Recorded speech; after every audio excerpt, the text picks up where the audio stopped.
શ્રીમદ ભાગવતમ સ્કંદ 2 અધ્યાય 4 સર્જનની પ્રક્રિયા। સદગુણી મહારાજ પરીક્ષિત, ભગવાન શ્રી કૃષ્ણના ચરણા કમળમાં મનુષ્યનું સમગ્રપણે ધ્યાન એકાગ્ર થાય એ જ સંપૂર્ણ વેદોનું રોમાંચક તાત્પર્ય છે। તેમની માતાના ગર્ભમાં તેમની ઉપર અસ્વસ્થતામાએ છોડેલો બ્રહ્માસ્ત્ર અણુબોમ્બના પ્રહારથી હુમલો થયો હતો, પરંતુ ભગવાનની દયાથી તે અગ્નિમય અસ્ત્રથી બળી જતા તેમને બચાવી લેવાયા હતા અને ત્યારથી રાજાનું ચિત્ત સતત ભગવાન શ્રી કૃષ્ણમાં એકાગ્ર રહેતું હતું। ભગવાન શ્રી કૃષ્ણના શુદ્ધ ભક્ત બનવા માટે બે વસ્તુઓ અત્યંત જરૂરી છે: ભક્તના કુટુંબમાં જન્મવાની તક અને અધિકૃત સદગુરુની કૃપા। પાંડવોનો વંશ ચાલુ રાખવા માટે જ ભગવાને પાંડવો ઉપર વિશેષ કૃપા દાખવવા મહારાજ પરીક્ષિતનો વિશિષ્ટ પ્રકારે બચાવ કર્યો હતો। ભક્તોના કુટુંબમાં જન્મ લઈને તેઓ અનાયાસે શ્રી કૃષ્ણના સંપર્કમાં આવ્યા અને આવા સંપર્ક પછી તેઓ તેમનું નિત્ય સ્મરણ કરવા લાગ્યા। પરિણામે ભગવાન શ્રી કૃષ્ણે રાજાને ભક્તિ માટે બીજી તક આપીને સુખદેવ ગોસ્વામી જેવા સંપૂર્ણ આત્મજ્ઞાની અને સમર્થ ભક્તનો સંગ કરાવ્યો। અધિકૃત સદગુરુ પાસેથી શ્રવણ કરીને તેઓ સ્વાભાવિક રીતે જ તેમના પવિત્ર મનને ભગવાન શ્રી કૃષ્ણ પર સંપૂર્ણપણે એકાગ્ર કરી શક્યા।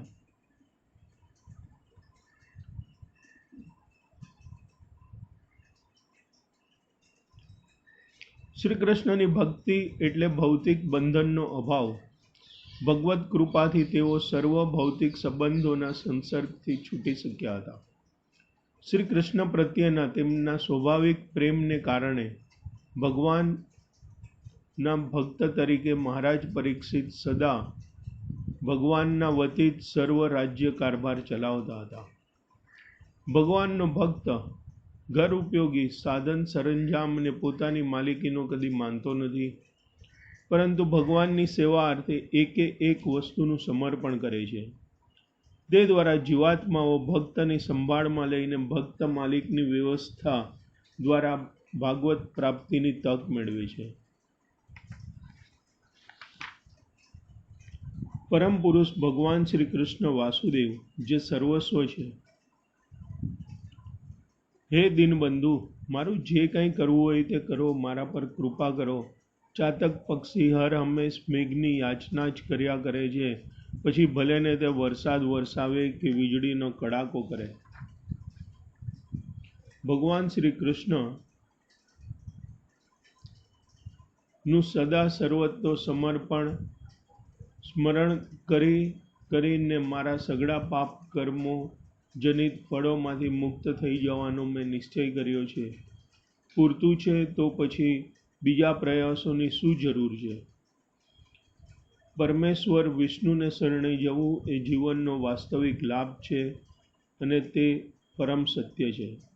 મહારાજ પરીક્ષિતે જીવનની કર્મકાંડીય કલ્પનાઓનો ત્યાગ કરીને ભગવાન શ્રી કૃષ્ણના ચરણ કમળનો સુદૃઢ આશ્રય લીધો। અહીં મહારાજ પરીક્ષિતનો વ્યવહારિક અનુભવ સ્પષ્ટ રીતે બતાવવામાં આવ્યો છે। તે દર્શાવે છે કે જ્યારે નિષ્ઠાવાન ભક્ત ભૌતિક સંસર્ગ દોષોથી પૂર્ણપણે મુક્ત એવા પુરુષ પાસેથી ભગવાનની દિવ્ય કથાનું પાન કરે છે, ત્યારે તેની અસર ઇન્જેક્શનની માફક થાય છે। ભૂખ્યા માણસને જ્યારે ખાવા માટે અન્ન અપાય છે, ત્યારે તેને ભૂખ સંતોષવાનો અને ભોજનના આનંદનો અનુભવ એક સમયે જ થાય છે। આમ થવાથી તેને ખરેખર ખવડાવવામાં આવ્યું છે કે નહીં એ પૂછવાની જરૂર રહેતી નથી। શ્રીમદ ભાગવતના શ્રવણની નિર્ણાયક કસોટી એ જ છે કે મનુષ્ય તેનાથી પ્રત્યક્ષ જ્ઞાન પ્રાપ્તિ થવી જોઈએ। દરેક જિજ્ઞાસુ મનમાં ઘટનાઓથી ભરપૂર જગતના સર્જન વિશેનો મહત્વનો પ્રશ્ન અનુભવે છે। ભગવાન વિશેની સર્વ પૂછા યોગ્યતા પ્રાપ્ત ગુરુ આગળ કરવી જોઈએ। સર્જન કોઈ આપમેળે થતું નથી. કોઈ વસ્તુ આપમેળે જ સર્જાઈ જતી હોય એવો અનુભવ આપણને વ્યવહારિક જગતમાં થતો નથી. બુદ્ધિમાન મનુષ્ય જાણે છે કે ગામમાં આવેલા પાવર હાઉસમાં પણ કોઈ નિષ્ણાંત ઇજનેર દ્વારા વિદ્યુત શક્તિનું ઉત્પન્ન કરાય છે અને એ શક્તિનું વિતરણ સ્થાનિક એન્જિનિયરની દેખરેખ હેઠળ કરવામાં આવે છે. ભૌતિક શક્તિ પરમ ભગવાનની આવી અનેક શક્તિઓમાંની એક શક્તિ છે. ઇલેક્ટ્રોનિક્સ વડે અવ્યક્ત રીતે થતા કાર્યો અને વિદ્યુત શક્તિ વડે થતા ઘણા અદ્ભુત કામો જોઈ ને એક બિન અનુભવી બાળકને આશ્ચર્ય થાય, પણ અનુભવી મનુષ્ય જાણે છે કે જે આ શક્તિ ઉત્પન્ન કરે છે એવા જીવંત માણસોનો હાથ આ સર્વે કાર્યોની પાછળ રહેલો છે. તત્વજ્ઞાનીઓ તેમના માનસિક અનુમાનોથી જગતના નિર્વિશેષ સર્જન વિશે અનેક કાલ્પનિક સિદ્ધાંતો રજૂ કરી શકે છે, પરંતુ ભાગવદ્ ગીતાના અધ્યયન દ્વારા ભક્ત જાણે છે કે સર્જનની પાછળ પરમેશ્વરનો હાથ રહેલો છે. ગ્રહમંડળમાં રહેનારા જીવાત્માઓની મગજ બુદ્ધિ શક્તિ પણ ભિન્ન શ્રેણીના મૂલ્યો ધરાવે છે. ઉચ્ચ શક્તિ ધરાવનારા બ્રહ્માજી પણ તેમના મહાન ગ્રંથ બ્રહ્મસંહિતામાં આ રીતે જણાવે છે. બ્રહ્માજી ભગવાન શ્રી કૃષ્ણને સર્વ કારણોના સર્વોપરી કારણ હોવાનું માન્ય કરે છે. જ્યારે હું મનુષ્ય રૂપમાં અવતરું છું ત્યારે તેઓ મારા દિવ્ય સ્વભાવને તેમજ મારા પરમ આદિત્યપતિને જાણતા નથી. બ્રહ્મા અને શિવ અન્ય શક્તિ સંપન્ન દેવો છે જે બ્રહ્માંડની વ્યવસ્થા જાળવે છે. જેમ રાજા મંત્રીઓને નિમે છે, મંત્રીઓ ઈશ્વરો કે નિયંતા હોઈ શકે, પરંતુ સર્વોપરી પરમેશ્વર તો મહેશ્વર અથવા તો નિયંતાઓને સર્જનાર જ છે. તેઓ મનુષ્ય રૂપે પ્રસંગોપાત આપણી સમક્ષ પ્રગટ થાય છે. તેઓ શક્તિ અને શક્તિમાન બંને છે. મહારાજ પરીક્ષિતે ભગવાનના સર્જન વિશે શ્રવણ કરવા ઈચ્છતા હતા. તેઓ ભૌતિક જગતમાં હસ્તી ધરાવે છે. તેમણે સર્વપ્રથમ એ જાણવું જરૂરી છે કે ભગવાનની બહિરંગ શક્તિ પરમેશ્વરની દોરવણી પ્રમાણે કેવી રીતે કાર્ય કરે છે, અને તે પછી જ તેમની અંતરંગ શક્તિ પ્રવૃત્તિઓમાં પ્રવેશ કરવો જોઈએ. ભૌતિક કાર્યોમાં અદ્ભુત પ્રદર્શન પાછળ ભગવાનની દોરવણી રહેલી છે. ભગવાનની સર્જન શક્તિ પરમેશ્વર કેવા મહાન સમર્થ છે.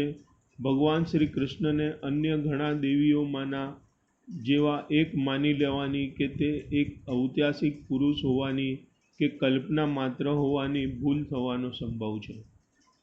જેમણે ઉચ્ચ આધ્યાત્મિક માર્ગે યોગ્યતા પ્રાપ્ત કરી છે તેઓ જ ભગવાનને વૃંદાવન કે દ્વારકામાં કરેલી દિવ્ય લીલાઓનો આસ્વાદ માણી શકે છે.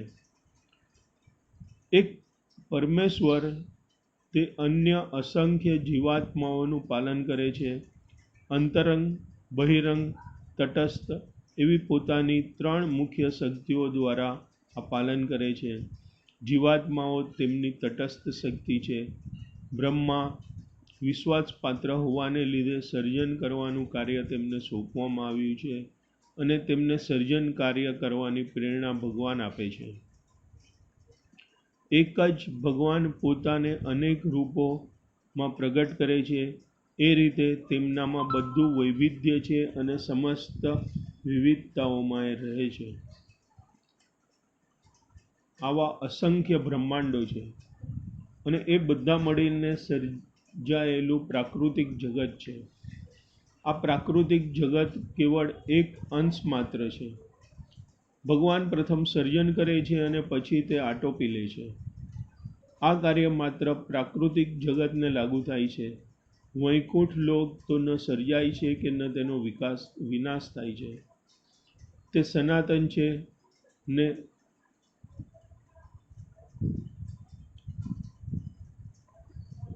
ભગવાનનું સર્જન થતું નથી, બલ્કે બધી વસ્તુઓ તેમના થકી સર્જાય છે. વિદ્વાનો એકબીજાથી વિપરીત સિદ્ધાંતો રજૂ કરે છે.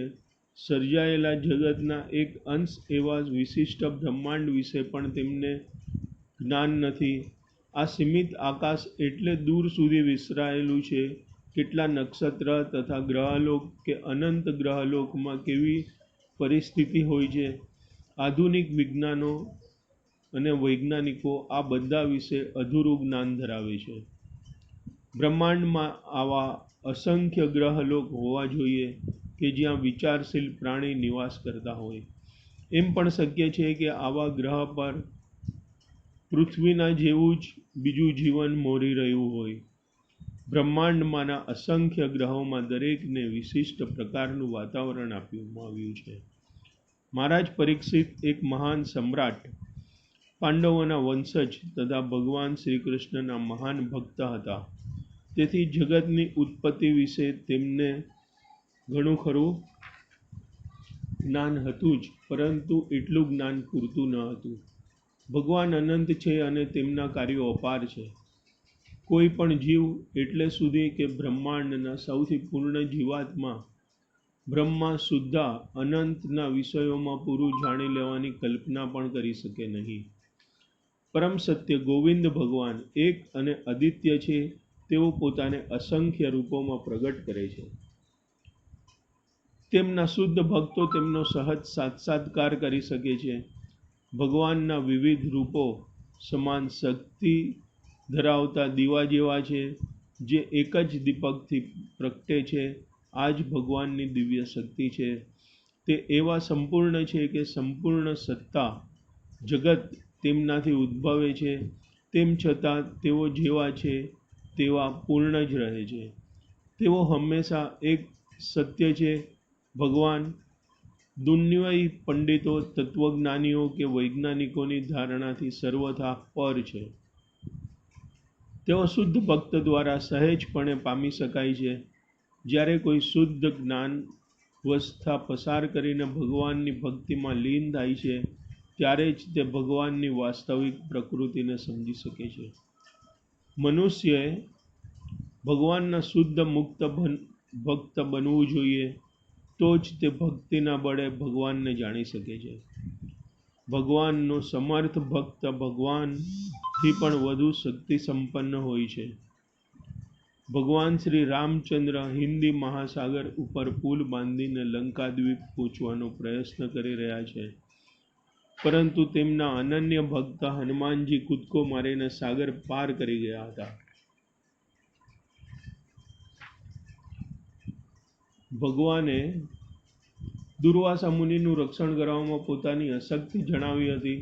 દુર્વાસા મુનિ એટલા શક્તિશાળી હતા કે ભૌતિક દશામાં તે ભગવાનની પાસે પહોંચી ગયેલા, પરંતુ દુર્વાસા મુનિનું રક્ષણ તો ભાગવત ભક્ત મહારાજ અમ્બરીશે જ કરેલું હતું. માટે ભાગવત ભક્ત ભગવાનથી વધુ શક્તિ સંપન્ન હોય છે. એટલું જ નહીં, ભક્તની પૂજા પણ ભગવાનની પ્રત્યક્ષ પૂજા કરતાં વધારે પ્રભાવશાળી માનવામાં આવે છે. ભક્ત ગુરુની સહાય વિના કોઈ મનુષ્ય ભગવાનના આધ્યાત્મ વિજ્ઞાનમાં પ્રગતિ કરી શકે નહીં. અંતરંગ શક્તિમાં ભગવાનની લીલા તેમની વૃંદાવનની પ્રવૃત્તિઓમાં પ્રદર્શિત થાય છે, પરંતુ તેમની બહુરંગી શક્તિના કાર્યો વિષ્ણુના રૂપમાં પ્રગટ થાય છે. કેવળ ભગવાનની રાસલીલાઓ વિશે સાંભળવામાં જ રસ લેવો ન જોઈએ, પરંતુ તેમના પુરુષાવતારોના રૂપમાં કરેલી સૃષ્ટિ તત્વ લીલાઓ વિશે પણ રસ લેવો જોઈએ. ભગવાનના ભક્તો ભગવાનના દિવ્ય ગુણોનું વર્ણન કરતી વખતે પોતે કંઈ પણ સ્વતંત્ર રીતે કરી શકે છે તેવું વિચારતા નથી. ઇન્દ્રિયોના સ્વામી ભગવાન જેવી પ્રેરણા આપે છે તેમ પોતે બોલી શકે છે એમ તેઓ માની શકે છે. ઇન્દ્રિયો સાધન છે અને મૂળ તત્વો સામગ્રી છે. તેથી વ્યક્તિ જે કંઈ પણ બોલે, કંઈ કરે, જુએ એ બધું ભગવાનના દિશા સૂચનો હેઠળ જ થાય છે. ભગવાનની આશીષ દ્વારા ભક્ત જે કંઈ કરે તે બધું જ દોષોથી પર હોય છે. આ પ્રાકૃતિક જગત સત્ય, રજ અને તમોગુણની અભિવ્યક્તિ છે. તેના સર્જન, પાલન અને વિનાશ માટે ભગવાન બ્રહ્મા, વિષ્ણુ તથા શંકર એવા પ્રમુખ રૂપ ધારણ કરે છે. વિષ્ણુ તરીકે તેઓ દરેક દેહમાં પ્રવેશે છે. દરેક બ્રહ્માંડમાં પ્રવેશ કરી શકે છે, દરેક જીવાત્માના દેહમાં પ્રવેશ કરી શકે છે. શ્રી કૃષ્ણ ભગવાન અહીં પુમાન અથવા તો પુરુષોત્તમ કહીને સંબોધ્યા છે. ભક્તિ યોગ જ એકમાત્ર એવી પ્રક્રિયા છે કે જેના વડે મનુષ્ય તેમને જાણવા માટે સમર્થ બની શકે છે. તેથી ભગવાનને ભક્તિ યોગવાળા ભગવાન કહેવાય છે. ભગવાન શ્રી કૃષ્ણ સમગ્ર જગતના ભૌતિક અને આધ્યાત્મિક બંને પૂર્ણ રૂપ છે, જે ભગવાનના બાહ્ય અને અંતરંગ શક્તિઓ છે. ભૌતિક શક્તિ અપરા અથવા નિકૃષ્ટ કહેવાય છે અને આધ્યાત્મિક શક્તિ પરા અથવા દિવ્ય કહેવાય છે.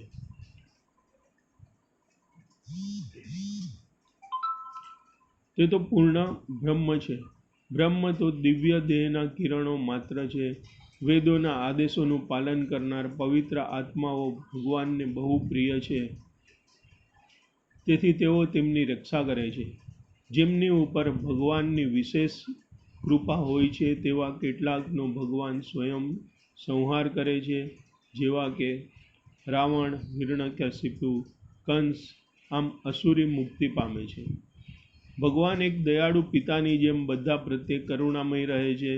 જેમ આધ્યાત્મની અનુભૂતિ અંતર્યામી પરમાત્મા તથા આગળ પુરુષોત્તમ ભગવાન શ્રી કૃષ્ણના રૂપમાં થાય છે, તેવી રીતે સંન્યાસના અધ્યાયિક જીવનમાં પણ મનુષ્યનું પદ ક્રમશ ઉન્નત થાય છે. ભગવાન પરમહંસોને ભક્તિયોગ પ્રદાન કરવા માટે વિશેષ રૂપે અવતરે છે. પરમહંસો ભગવાનના અનન્ય ભક્તો જ છે. ભક્તિયોગનો માર્ગ ગ્રહણ કરનારા વાસ્તવિક પરમહંસો છે.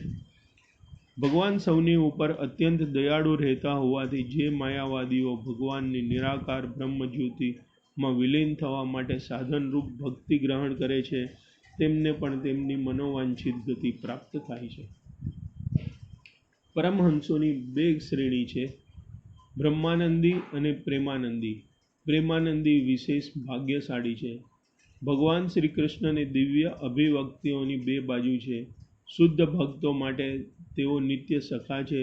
તેમનું યદુવંશમાં કુટુંબીજન રહેવું, અર્જુનના મિત્ર રહેવું, વૃંદાવનવાસીઓના પાડોશમાં સખા તરીકે રહેવું, નંદ યશોદાના પુત્ર થઈને રહેવું, સુદામા, શ્રીદામા અને મધુમંગલના મિત્ર થવું કે વ્રજાંગના ગોપીઓના પ્રેમી થવું વગેરે તો તેમની વ્યક્તિક સ્વરૂપનો એક ભાગ છે તથા સર્વવ્યાપી બ્રહ્મજ્યોતિના કિરણોનો વિસ્તાર કરે છે અને સૂર્ય કિરણો સાથે જેની સાથે સરખાવવામાં આવી છે. ભક્તો જેમાંથી બધું જ ઉદ્ભવે છે તેવા ભગવાનના વ્યક્ત સ્વરૂપ વિશે ચિંતન કરે છે. અનંત આધ્યાત્મિક આકાશ વૈકુંઠ લોકથી પરિપૂર્ણ છે અને ભૌતિક આકાશથી અતિ દૂર છે. ભગવાન તથા તેમનું નિવાસસ્થાન હંમેશા માટે એક કલ્પના કે રહસ્યમય સમસ્યા બની રહેશે, પરંતુ ભક્તો માટે ભગવાન સદા એક સરખા રૂપે મળી રહેશે. આધ્યાત્મિક જીવનમાં તેમનું ઐશ્વર્ય અમાપ છે. ભગવાનના સ્વધામમાં સૂર્યપ્રકાશની કે ચંદ્રપ્રકાશની અથવા વીજળીના પ્રકાશની કોઈ જરૂર રહેતી નથી. વૈકુંઠ તથા ગૌલોક વૃંદાવન સદા સ્વયં પ્રકાશિત રહે છે અને ભગવાનના કિરણો વડે તે બ્રહ્મજ્યોતિનું અસ્તિત્વ બને છે. ઈશોપનિષદમાં એવી કલ્પના કરવામાં આવી છે કે ભગવાન પોતાનું ઝળહળતું તેજ ખસેડી લે કે જેથી ભક્ત સાક્ષાત સત્યના બ્રહ્માંડના દર્શન કરી શકે. હે ભગવાન, આપ લૌકિક તેમજ અલૌકિક બંને વસ્તુઓના પાલન કરતા છો અને આપના અનુગ્રહથી જ બધું પાંગરે છે. માટે મહેરબાની કરીને આપના બ્રહ્મજ્યોતિનું કિરણોનો પડદો ખસેડી લો કે જેથી હું આપના સચ્ચિદાનંદ સ્વરૂપનું દર્શન પામી શકું. નથી કીર્તન, સ્મરણ, શ્રવણ વગેરેમાંથી સર્વ યા કેટલીક અથવા કોઈક જ ભક્તિની પ્રક્રિયા ઉપરયુક્ત રીતે ભગવાનની દિવ્ય પ્રેમમય ભક્તિ દ્વારા ભગવાનના સંગમાં રહેવાનું ઈચ્છિત ફળ પ્રાપ્ત આપશે. ભગવાન શ્રી કૃષ્ણ અથવા શ્રી રામના પવિત્ર નામોનો ધ્વનિ શુદ્ધ વાતાવરણને તત્કાળ આધ્યાત્મિક બનાવશે. જો નિષ્ણાંત માર્ગદર્શન હેઠળ યોગ્ય રીતે કરવામાં આવે તો સ્મરણ તથા વંદન પણ આપણને મનોવાંછિત ફળ આપી શકે છે. તે કોઈ મંદિરમાં જઈને ભગવાનનું પૂજન કરી શકે છે અથવા તો કોઈ મસ્જિદમાં કે ચર્ચમાં ભગવાનની નિર્વિશેષ ભક્તિસભર પ્રાર્થના કરી શકે છે. મનુષ્ય પાપ કર્મના ફળમાંથી જરૂર મુક્ત થઈ શકે છે. સર્વ મંગલમય સદભાગ્ય. તું મારો શુદ્ધ ભક્ત થા અને મારા આત્મસમર્પણ કરી દે. હું તને પૂર્ણ આધ્યાત્મિક ઉન્નતિનું વચન આપું છું કે જે થકી તું મારી દિવ્ય પ્રેમમય ભક્તિનો નિત્ય અધિકાર મેળવી શકીશ. તું અન્ય સઘળી ધાર્મિક પ્રવૃત્તિઓનો ત્યાગ કર અને કેવળ મારા શરણે આવી જા અને વિશ્વાસ રાખ કે હું તને તમામ પાપ કર્મોમાંથી બચાવીને તારો ઉદ્ધાર કરીશ. તું જરા પણ ચિંતા કરીશ નહીં. જે મનુષ્ય બુદ્ધિશાળી છે તેઓ ભગવાનના અંતિમ ઉદ્દેશને ગંભીરપણે વિચાર કરે છે. આત્મજ્ઞાનના માર્ગે રહેલું આ પગલું છે. ભાગવદ્ ગીતાના જ્ઞાનની સર્વોચ્ચ પરિણીત સાક્ષાત્કાર છે અને કોઈ જ્યારે આ અવસ્થા પ્રાપ્ત કરી લે છે તો તે સ્વચ્છતાપૂર્વક ભગવાનનો ભક્ત બની તેમની દિવ્ય પ્રેમમય ભક્તિ કરવા લાગે છે. બ્રહ્મગતિનો અર્થ છે ભગવાન જેવું દિવ્ય રૂપ પ્રાપ્ત કરવું. મનુષ્યએ ભક્તિમય જીવનની આ શૈલી ગ્રહણ કરી ને વિશ્વના કોઈ પણ ભાગમાં માનવ જીવનની ગમે તે શ્રેણીમાં સર્વોચ્ચ સિદ્ધિ પ્રાપ્ત કરવી જોઈએ. ભક્તિયોગ ઉચ્ચ કોટીની સિદ્ધિ છે.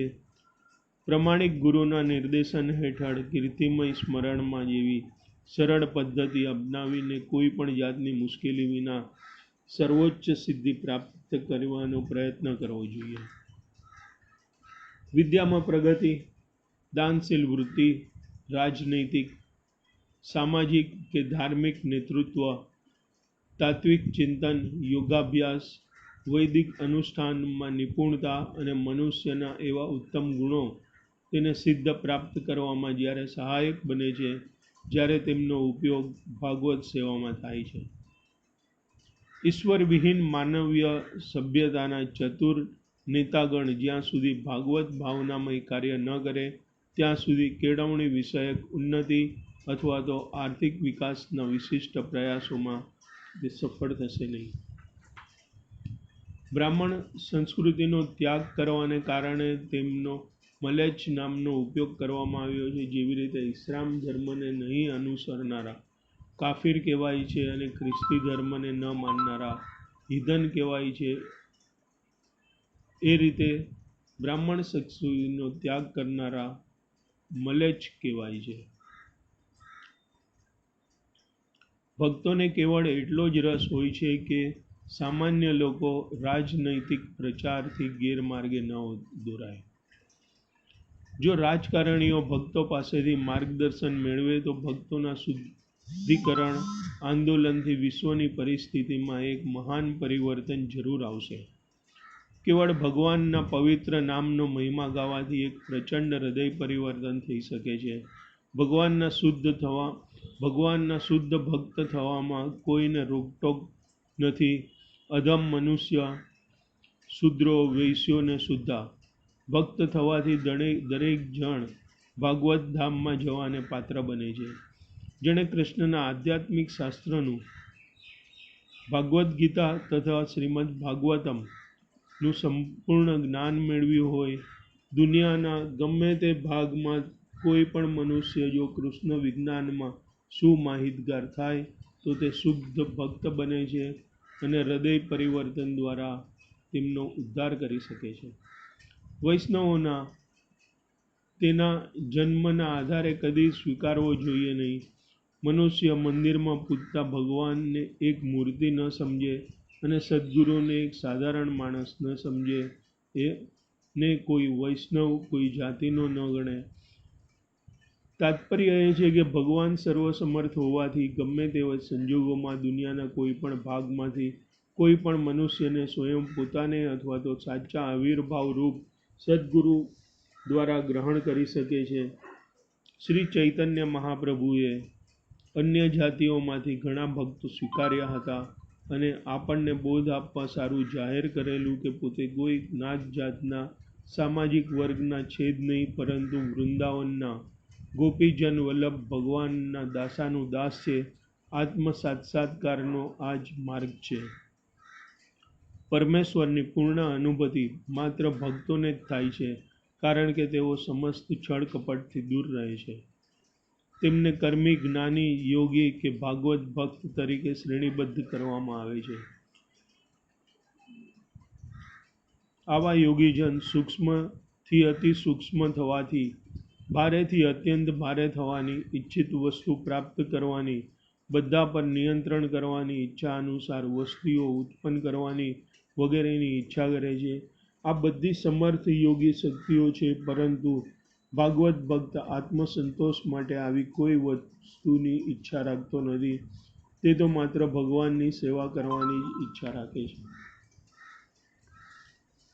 ભગવાનનો નિષ્કામી ભક્ત ભગવાનના સંતોષ ખાતર જ બધું ઈચ્છે છે.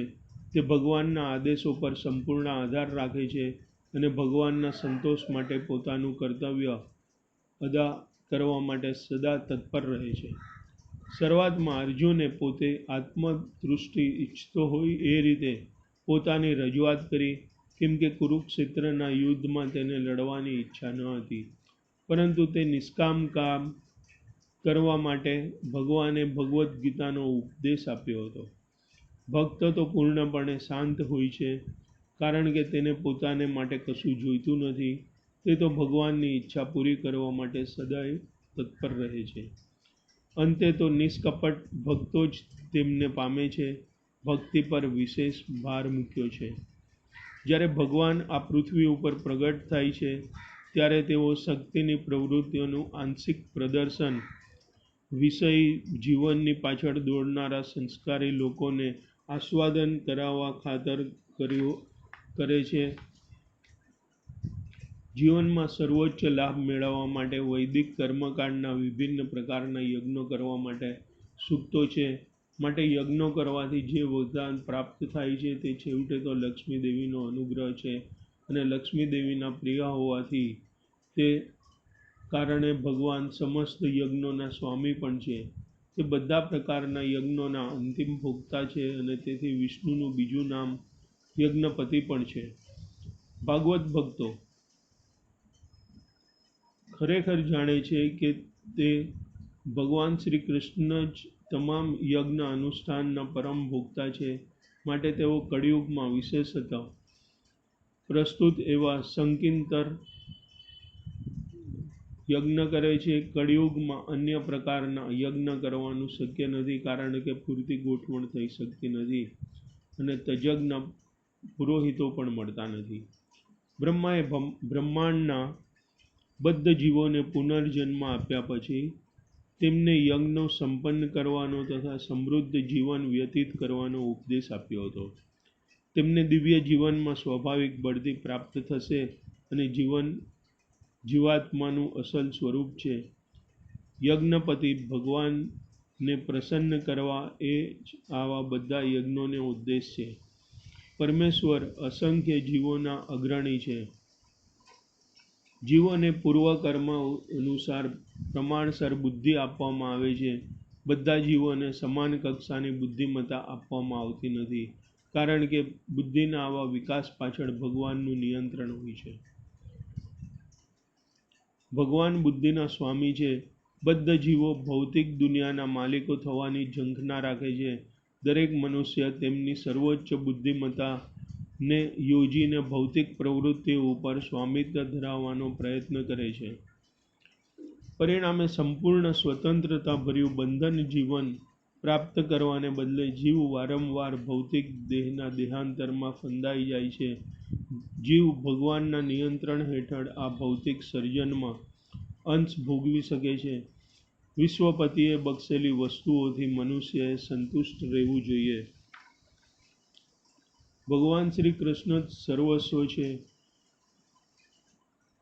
પરંતુ શુદ્ધ ભક્ત હર ક્ષણે ભગવાનના ચરણ કમળનું સ્મરણ કરતા રહીને વાસ્તવિક સમાધિ તરત જ પ્રાપ્ત કરે છે, કારણ કે આ પ્રકારની અનુભૂતિ થવાથી તેમના મન અને બુદ્ધિ સાંસ્કારિક ભોગના રોગથી ધોવાઈને સ્વચ્છ થઈ જાય છે.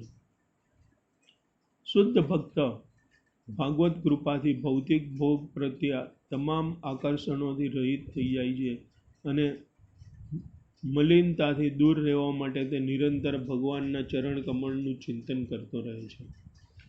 ભગવાન તો ભગવાન છે અને લોકો પરિપૂર્ણ તેમને શરણાગત થાય તેવો તેમ ઈચ્છે છે, પરંતુ શુદ્ધ ભક્તો પૂર્વાચાર્યોના પગલે ચાલીને તેમના સદ્ગુરુના પારદર્શક માધ્યમ દ્વારા પરમેશ્વરના દર્શન કરી શકે છે. ભગવાનની સેવામાં 100% મગ્ન રહેતા શુદ્ધ ભક્તની આ નમ્રતા અને તેને સમાધિ અવસ્થા પ્રાપ્ત કરાવે છે. તે થકી તે પ્રત્યેક વસ્તુની અનુભૂતિ કરી શકે છે, કારણ કે ભગવાન નિષ્ઠાવાન ભક્તની સમક્ષ પ્રગટ થાય છે. શુદ્ધ ભક્તને આપમેળે જ ભગવાન તથા વિવિધ શક્તિઓના વાસ્તવિક સત્ય વિશે બોધ થાય છે. ભગવાનની દિવ્ય પ્રસન્નતાનું આહ્વાન કરીને તેઓ ભગવાનની કેવળ સ્તુતિ કરે છે અને ભગવાનની જાણવાની આ એક સારી રીત છે. ભગવાન બ્રહ્માંડથી માંડીને તુચ્છ કીડી સુધીના બધા જીવોના પરમાત્મા રૂપે પ્રત્યેક જીવને ઈચ્છિત જ્ઞાન પ્રદાન કરે છે. બધા જીવ ભગવાનનો અંશ માત્ર હોવાથી તે ભગવાનના સંપૂર્ણ જ્ઞાનને આત્મસાત કરવામાં અસમર્થ રહે છે. બધા અવસ્થામાં જીવ દેહાંતર અથવા તો મૃત્યુ પછી સઘળું ભૂલી જાય છે. બ્રહ્માજી સુદ્ધા સર્વોપરી સર્જનહારના નિયમનને આધીન છે. સર્જનના પ્રારંભમાં પ્રથમ બ્રહ્માનો જન્મ મા બાપ વિના થયો હતો, કારણ કે બ્રહ્માની પૂર્વે કોઈ અન્ય જીવાત્મા હતો જ નહીં. આ બ્રહ્મા પણ ભગવાનના અભિન્ન અંશ જીવાત્મા છે, પરંતુ તેઓ ભગવાનના અત્યંત પુણ્યશાળી ભક્ત હોવાથી ભગવાનના મુખ્ય સર્જન પછીની સૃષ્ટિ રચના ભૌતિક પ્રકૃતિ મારફત કરવાના ભગવાનના બ્રહ્માને પ્રેરણા આપે છે, અને તેથી ભૌતિક પ્રવૃત્તિ કે બ્રહ્મા એ કોઈ ભગવાનથી સ્વતંત્ર નથી. જેમ એક બાળક પાવર હાઉસને જોઈને ઇજનેર વિશે જાણ્યા વિના વીજળીનું કાર્ય જોઈ શકે છે, તેમ દુન્વયી વૈજ્ઞાનિકો ભૌતિક પ્રકૃતિના કાર્યોમાં પાછળ રહેલા સંચાલનને જાણ્યા વિના ભૌતિક પ્રકૃતિની પ્રક્રિયાનું માત્ર અવલોકન કરી શકે છે. તેથી પ્રથમ બ્રહ્માને વેદ જ્ઞાનની સભર કરવામાં આવ્યા અને બ્રહ્માએ વેદ જ્ઞાનનું વિતરણ કર્યું હતું. વેદો કોઈ ઉત્પન્ન જીવ દ્વારા જે અપાયા નથી. આ ધ્વનિ શિષ્ય પરંપરા દ્વારા ભગવાન પાસેથી બ્રહ્માને, બ્રહ્માથી નારદ, નારદથી વ્યાસ એમ ઉતરી આવેલ છે. ભક્ત હંમેશા કોઈ પણ સફળતા માટે પોતાને નિમિત્ત માત્ર માને છે અને પોતે કરેલા કોઈ પણ કાર્યનું શ્રેય સ્વીકારવાનો ઇનકાર કરે છે. પરમાત્મા ભગવાનની મરજી વગર એક પાંદડું પણ હાલી શકાતું નથી. વૈદિક સત્ય વાસ્તવિક સત્યના પૂર્ણ વિતરણ છે. તેમાં કોઈ ત્રુટિ કે બ્રહ્મ નથી. ભગવાન સ્વયં વેદાંત જ્ઞાનના જનક છે અને વેદાંત સર્જનના વાસ્તવિક તાત્પર્યને જાણનારા એકમાત્ર તે પોતે જ છે. તે ભગવાનના વિનમ્ર ધર્મસુખદેવજી ગોસ્વામી જેવા અધિકૃત પુરુષો દ્વારા પ્રસાર પામે છે. તે ભગવાનના વિનમ્ર દાસ હતા અને તેમને સ્વનિયુક્ત વ્યાખ્યાનકાર થવાની કોઈ અભિલાષા ન હતી. તે પરંપરા પ્રણાલી કહેવાય છે. દુનિયાનો સર્વશ્રેષ્ઠ બુદ્ધિશાળી મનુષ્ય અથવા તો વૈજ્ઞાનિક દરેક વસ્તુની રજૂઆત ઉત્તમ રીતે ત્યારે જ કરી શકે જ્યારે તેમનામાં જીવન હોય અથવા તો આધ્યાત્મિક સ્પર્શ હોય. તેથી સર્વ સત્યોનું ઉદ્ભવ સ્થાન પરમાત્મા છે. સૌ પ્રથમ સ્વયં ભગવાને આ ભૌતિક વિશ્વમાં પ્રવેશ કર્યો હતો અને ક્રમે ક્રમે એક પછી એક બધી વસ્તુઓનો વિકાસ પામ્યો. પૃથ્વી, પાણી, અગ્નિ, વાયુ, આકાશ, આ પંચ મહાભૂતો પેલા સ્વયં ભગવાનમાંથી વિકસ્યા હતા અને તેમાંથી જીવાત્મા આવ્યા હતા. જીવાત્માના ભોગ માટે પ્રાકૃતિક ભૌતિક તત્વો સર્જન કરવામાં આવ્યા. ભૌતિક અભિવ્યક્તિની પાછળ રહેલી સુંદર વ્યવસ્થા ભગવાનની શક્તિ દ્વારા જ શક્ય બની છે. જીવ પ્રાકૃતિક જન ભોગવી શકે તે માટે ભગવાન તેને મદદ કરે છે. સુખદેવ ગોસ્વામી ભગવત કૃપા માટે પ્રાર્થના એવા આશયથી કરે છે કે સત્યની રજૂઆત કરવામાં તેમને પોતાને તો સહાય મળે, પણ સાથે સાથે જેમને સંભળાવે તે લોકોને પણ ભગવાન સહાયરૂપ બને. ભગવાનના અવતાર એવા વ્યાસદેવે બુદ્ધ જીવોને ભગવાન સાથેના તમામ સનાતન સંબંધનું વિસરાઈ ગયેલું સ્મરણ તાજું કરાવવા માટે વૈદિક સાહિત્યની રચના કરી. વૈદિક જ્ઞાન પામ્યા વગર મનુષ્ય ભગવાનના રાસ, નૃત્ય તથા સંગીત ભાગ્યે જ સમજી શકે છે. બ્રહ્મા, નારદ, વેદવ્યાસ, સુખદેવ, પરીક્ષિત વિષ્ણુના નાભી કમળમાંથી ભગવાનનો જન્મ થતાં જ વૈદિક જ્ઞાનથી સભર થયા હતા, તેથી તેઓ વેદ ગર્ભ કહેવાયા છે. વૈદિક જ્ઞાન વિના અથવા તો પૂર્ણ જ્ઞાન વિના કશું જ સર્જન થઈ શકે નહીં. બ્રહ્માને સર્વાંગ સંપૂર્ણ જ્ઞાનથી સભર કરવા માટે, જેથી જે માટે સર્જન કરવાનું શક્ય બન્યું, તેમને ભગવાન શ્રી હરિએ પ્રત્યક્ષ જાણ કરી હતી.